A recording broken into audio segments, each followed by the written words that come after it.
Thank you very much for joining me for this particular session. We share these sessions with the whole community of Zimbabwe, managers, the leadership, HR community specifically. They go to our hub to look for this information, and many other people in Africa. And I think I want to thank you very much for this opportunity, because of your track record and your books that I've read your books about organizational design. I've read your books about culture. I think it was published by The Economist. That's right. I actually have got an audio book of that where I listen to that when I'm traveling most of the time. I've gone through it several times. Thank you very much. My first question to you is, what is organizational design? A lot of people have got a misconception around organizational design. Yes, and thank you so much for inviting me to join this discussion. It's really good to be here. That question about organizational design is a very interesting question. It has traditionally been associated with an organization chart. So that visual, the standard visual of an organization chart, has been interpreted as the design. But that is not the case. The analogy that I use, which isn't a perfect one, is like of a vehicle. The chart is like the chassis of the vehicle. But the chassis is only one part of the design. To get the vehicle to move, you have to have all the interdependent braking systems, navigation systems, fuel in it, etc., etc. And that comprises the totality of the design. So when you're thinking about organization design, you're thinking about the totality of the organizational system, which is itself quite complex to work out, and how those operate together seamlessly as possible to deliver the business strategy and purpose. Thank you. When reading the literature and a lot of other books that have been written, I often come across the statement that says structure follows strategy. How true is this in the concept, in the framework of organizational design? That's another great question, because the strategy is constantly adjusting, and the way you deliver the strategy could be done in multiple ways. But I do tend to think that if you have a kind of sequence of what is the business purpose or the organization's purpose, what is our strategy in a directional sense, what is our operating model, which is the elements that you're looking at that are important to you to deliver your strategy, and then how do you design those elements to work together to get the outcome that you're interested in. So in that sense, I do think that structure or design rather than structure as an organization chart follows strategy. But there are some discussions in amongst researchers of whether that actually is such a kind of linear sequence, that structures can be independent of strategies in a sense. So what then happens when the strategy shifts? If you look now with COVID, I'm sure that's right. Yeah. And that is a topic. I'm rewriting this book, the second edition of the Organization Design book. I'm rewriting into a third edition. So, and it's very interesting how much this was written in 2015. So in 6 years, how much has changed? Because what we're now talking about a lot is that you do continuous organization design as well as the program-based organization design. Whereas previously, this second edition is mainly about program or project-based organization design.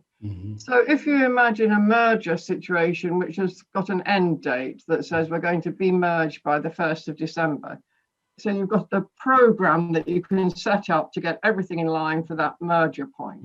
But simultaneously, you have to be designing on a continuous basis, in that case, both organizations, to be different at the end, on the 1st of December, and to then continue.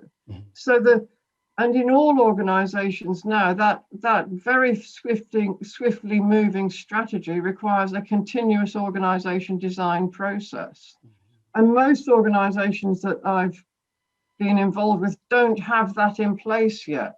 They don't have a kind of head of organization design who's continuously looking at the efficacy of and effectiveness of the organization's performance in design terms.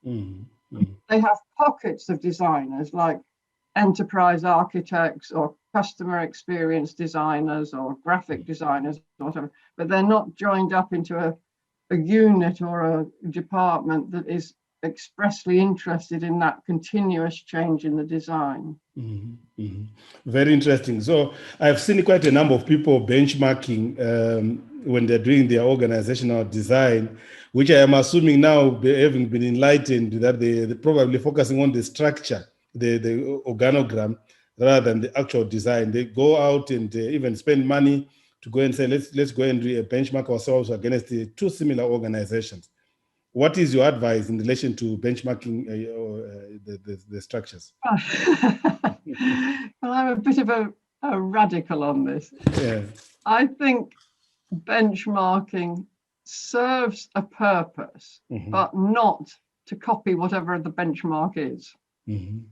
So you could look at a benchmark, and a typical one is in an organization chart is how many layers and what's a span, a good span. Well, all of those two questions are dependent on your context. So if you're in a call center, you can have a broader span of control because it's more kind of automated processes, potentially. But if you're in a highly intensive knowledge-based work where it's critical, like a operating theatre, it's got to be a smaller span of control. But in general, the number of layers should be as few as possible. If you benchmark another organization, it's only a curiosity to promote discussion in your organization. And you can see an example in, say, two supermarkets. And in the UK, we've got Tesco and Sainsbury's. So when you look at them, that's two supermarkets. So they've got the same sort of business model, essentially, but they operate completely differently. When you walk into them, they look and feel different. If Sainsbury's decided to copy Tesco, then it would just be a Tesco lookalike. It wouldn't be competitive. That's correct. So you have to be really, really careful about what you're looking at benchmarks for. If you're looking at them to help you think about what do we need to do for our organization, then they can be helpful. But if you're looking at them to say, oh, Tesco's has got this layer and this span, we need to do the same, that is completely not workable. Thank you. You raised two important issues that I see a lot of organizations struggle with when I go into some of these organizations, my experience over the past 20 years. The issue of span of control that you have raised, people want to benchmark that. The issue of layers, how many layers should an organization have on average? Well, in government organizations, there are lots.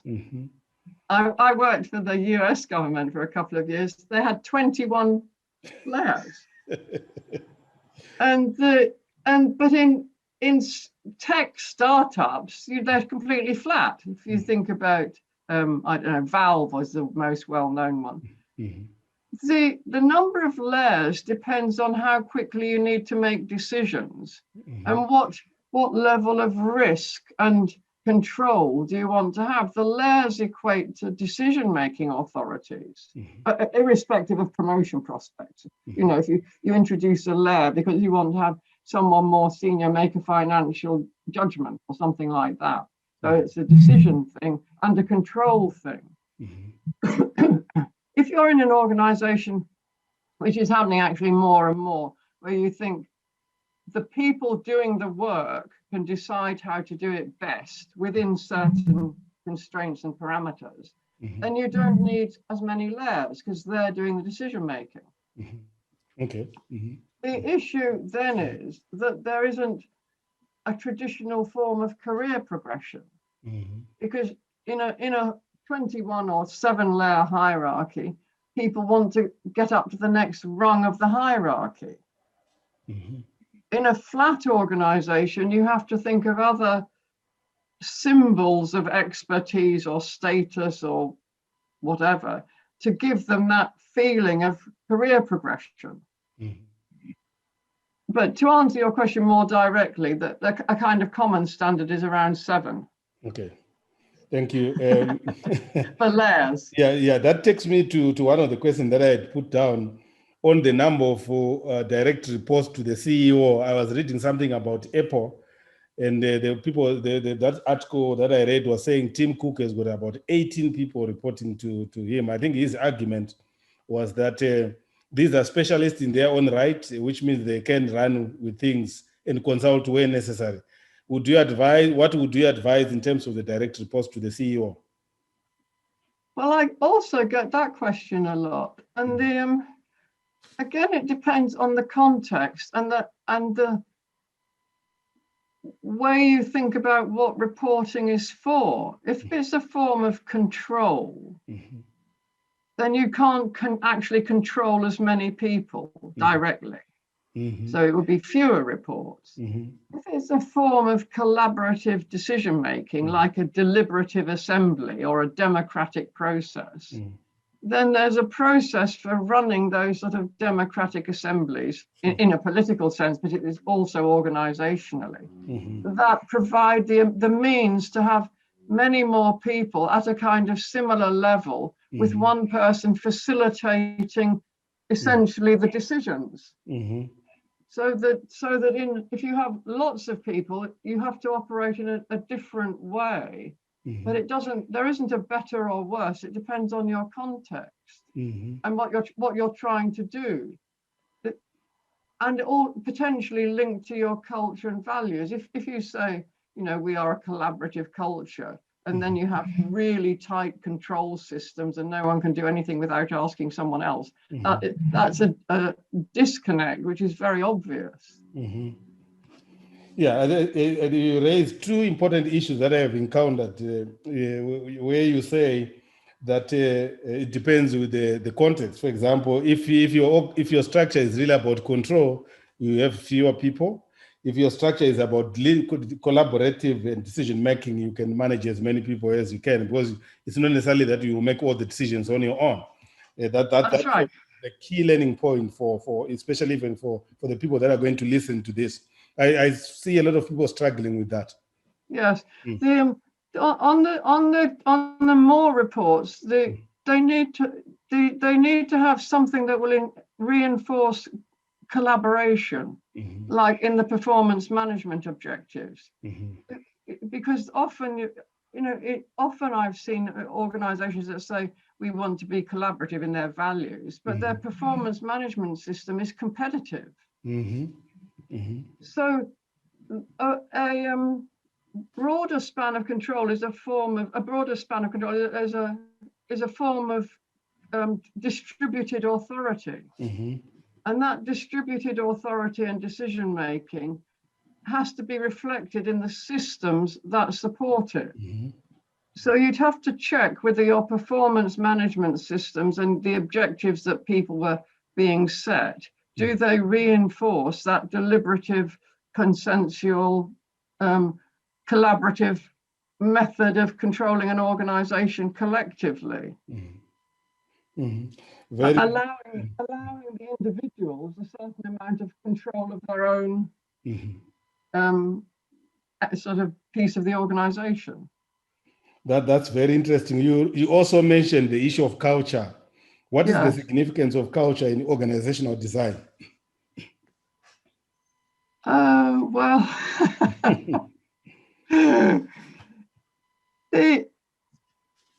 the culture is a really interesting, as you know, enormously complex topic. I think that you can use organization design relatively consciously to shape a kind of culture that you're interested in, but only within the culture that is already there from a national culture or people's expectations, or the sort of culture that is all around us all the time anyway. Because you can see with people, with organizations that have tried to move out of their own country into a different country, you can't transplant very easily. There are masses of failures around that because the sort of embedded personal attitudes of how people interact and what have you are part of an organizational culture anyway. And so you can say we want a culture of innovation or what have you, but and you can do things that might support that idea, but you can't necessarily get to it because there are too many intervening factors. But and I do tend to think that culture is an outcome of the design at one level, but at another level, the design is an outcome of the culture there, if you see what I mean. Yeah, very interesting. Let's now look at, in summary, I know you talked at the beginning about programmatic kind of design and project-based kind of design. What is there a model of that people can follow when they're designing their organization? In summary. Yes, there are plenty of models for the project-based organization design. The continuous one is, because it's a sort of newer concept, there are not so many models. But the blog that we wrote last week about the book has got an idea around a model of continuous design. And it was written by my colleague Fiona MacLeod. And that proposes that you have a set of people who are continuously monitoring what's going on.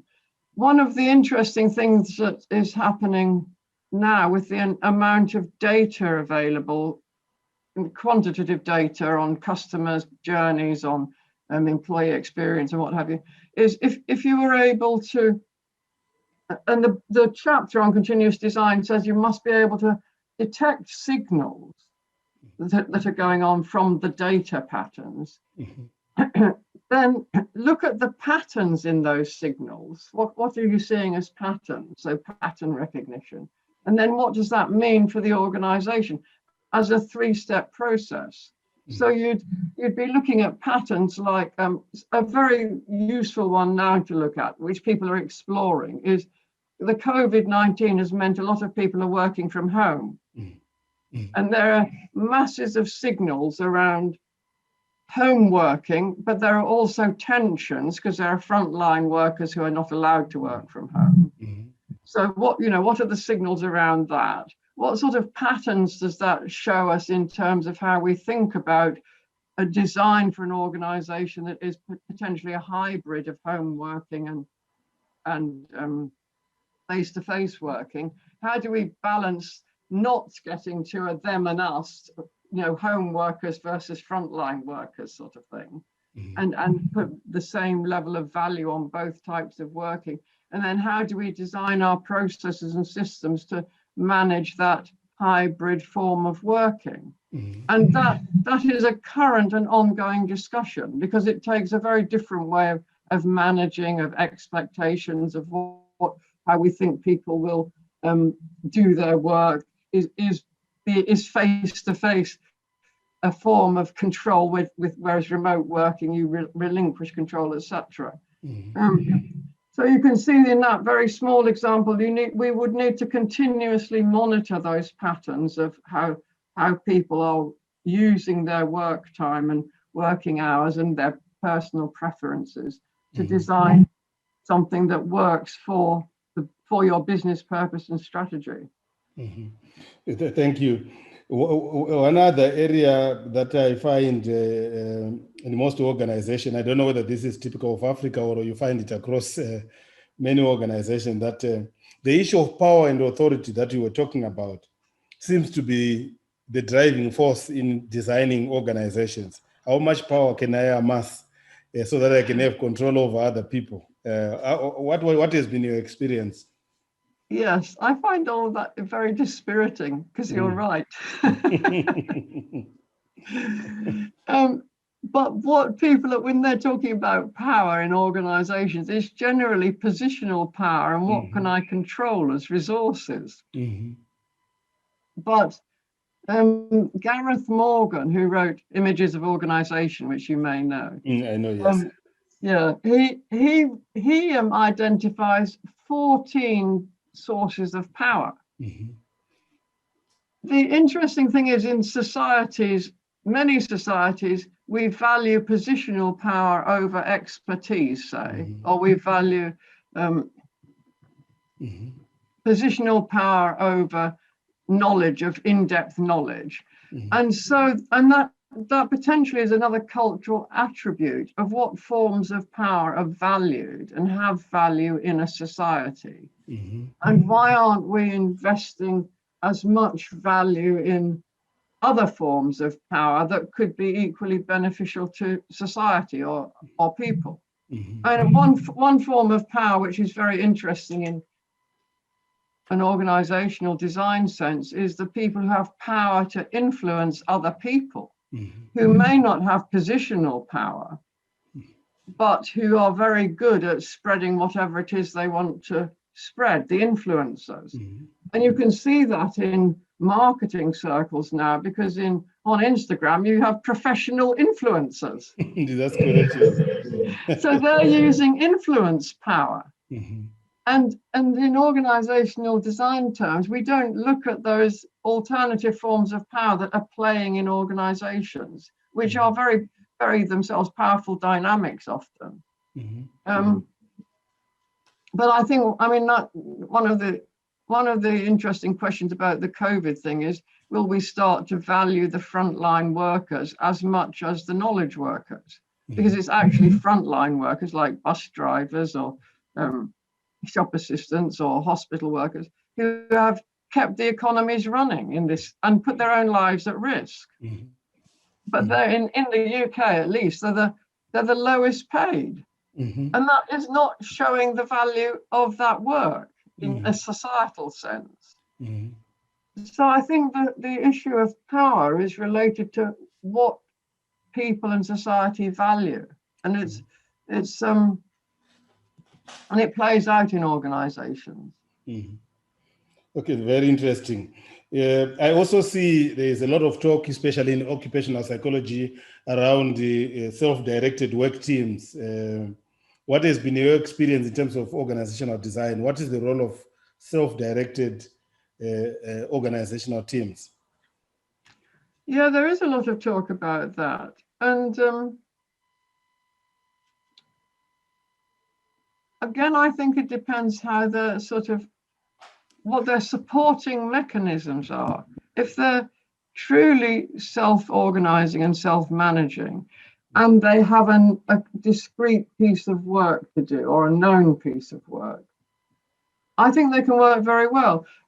In organizational design questions, my questions are always, what are the interfaces? So you have a self-managing team, but it's never independent of other self-managing teams.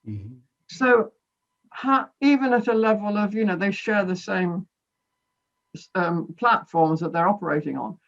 But how do you make sure that the teams don't devolve into sort of self-contained isolated units, and that there is some mechanism or process or informal or formal ability to make sure you know what the other teams are doing, and making decisions in a way that doesn't impact badly on the other team's performance?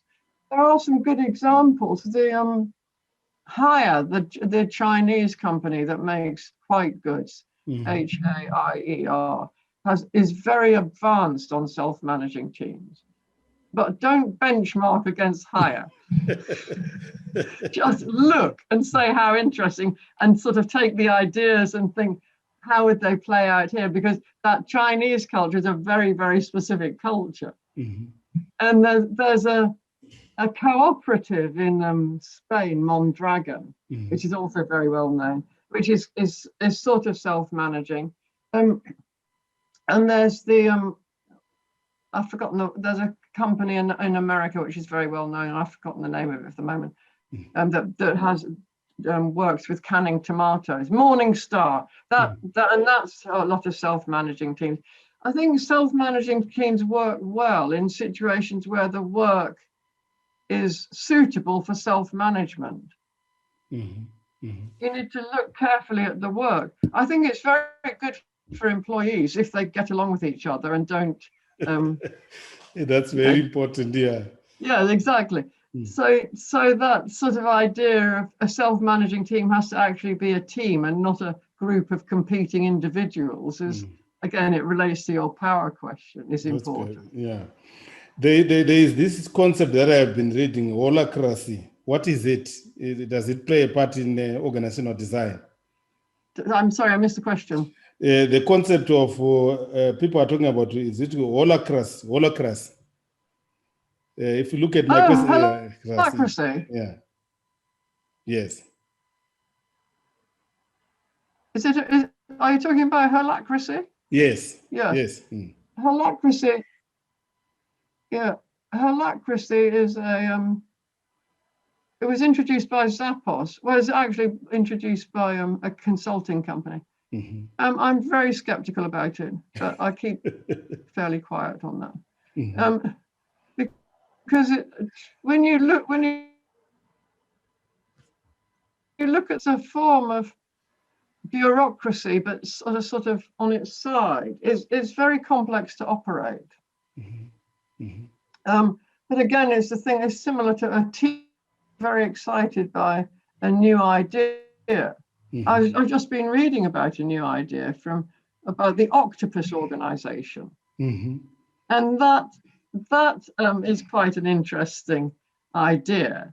And I'm just waiting to see if the octopus organization is going to be the latest fad that people want to play around with. Because it's very easy to think this is a great idea without really examining it carefully enough. I'm just going to put the octopus organization in the chat box for you. Okay. Thank you. I think your question, to my mind, is more about something is promoted as being the way things should go, like teal or TQM or whatever. And there's a lot of them, there are really good ideas, the germs of good ideas, but they're not in themselves a solution to everybody, for everybody. And there is a tendency. In fact, I talked to a guy, a friend of mine, is writing a book called "There's No Silver Bullet." There's never one right answer. I want to read that because most of the ideas have no scientific basis, have not been tested. Right.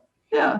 So that's right, and so I'm rather skeptical of them, because I think that the most organizations, if you think carefully and reflect and do a lot of critical thinking and challenge your assumptions, you can get to a good design. If you just want to pay consultants vast sums of money, I'm not sure it works.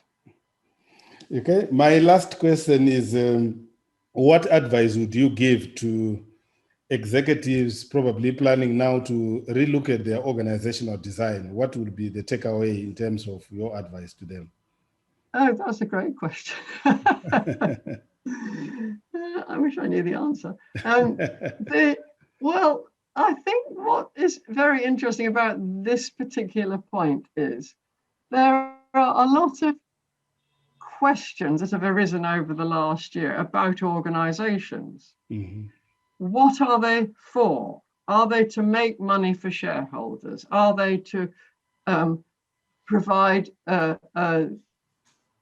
formula for sustainability on environmental, social, and community matters? Are they for the good of society? Are they for making sure that we all have an equal voice in how things are run? And then there's the whole issue of technology around that, of how willing are we to be have all our data monitored? How much do we want to be tracked? What are the ethics around all of these things? And then overlaying all that is a very powerful social media influence, which is very, very quick to spread, well, disinformation or misinformation or wrong information, and also good information. But how do you help people sift out what is accurate? And I think that for organizations, there's a lot of questioning now about what are we here to do. And so for leaders, there are a couple of things that I would suggest is re-examine what you think the organization is for, your purpose, in terms of what you've learned around the COVID experience of the last 18 months or so. And then what do you want it to be in the next year or so?